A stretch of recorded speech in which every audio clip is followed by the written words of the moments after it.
Texas Gov. Greg Abbott, R., on Sunday expanded travel restrictions to include all travel from the neighboring state of Louisiana amid the growing coronavirus pandemic. Abbott's new travel restrictions announced Sunday mandates a 14-day quarantine for all travelers arriving in Texas from any location in Louisiana. Abbott had previously required the mandatory self-quarantine for air travelers from the New York tri-state area as well as from the city of New Orleans. Abbott expanded the mandatory self-quarantine order to include air travelers from new hotspots for the coronavirus, including California, Louisiana and Washington, as well as the cities of Atlanta, Chicago, Detroit and Miami.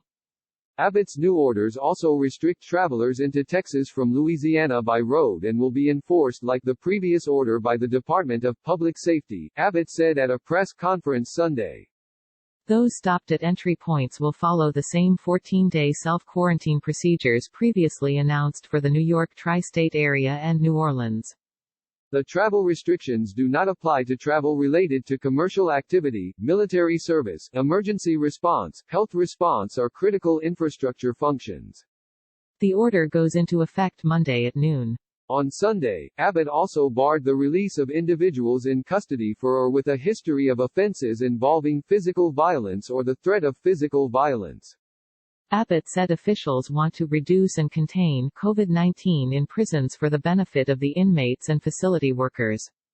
But releasing dangerous criminals from jail into the streets is not the right solution, he added, and doing so is now prohibited by law by this declaration.